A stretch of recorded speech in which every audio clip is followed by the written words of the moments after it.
with different types of autism, different types of disabilities need to be accommodated in different ways.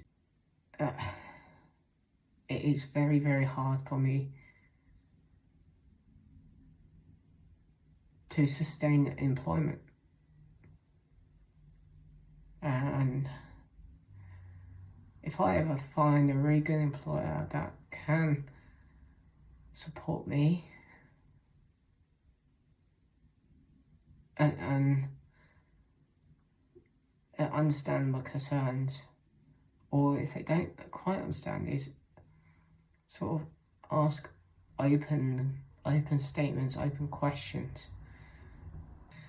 They didn't give me a right to appeal in the letter, termination letter. They did not make any reasonable adjustments before they prepared for that meeting, and they just get rid of you because of a performance.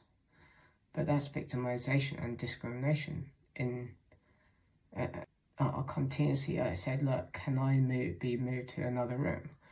Actually, no, I wasn't undermining because I had to protect myself. And for example, I went to stay at one specific site, and they moved me to another.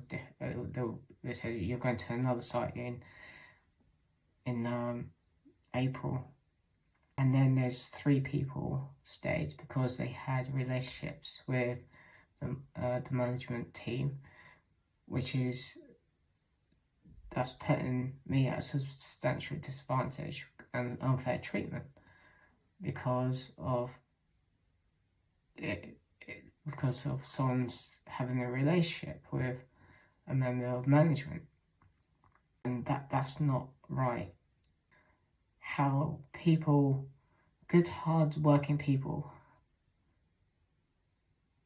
very good hard-working people, and not to get mistreated and to be treated with dignity and respect.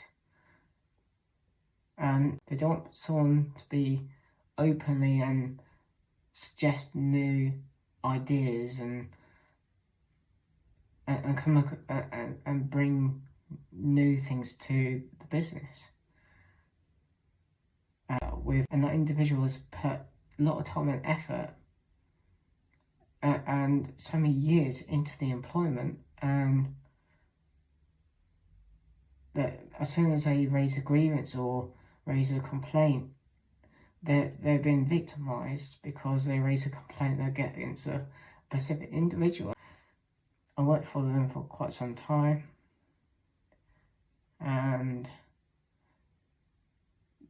I applied for a role internally, and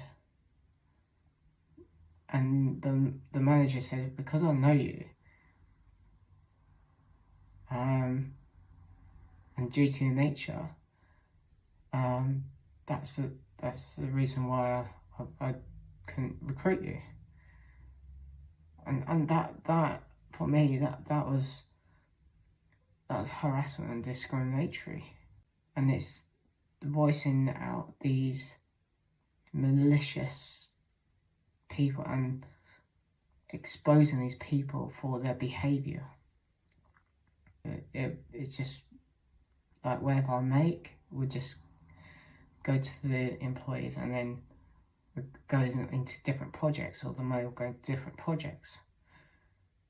And I did set up a swim school in 2020, just after the first pandemic, when things opened up.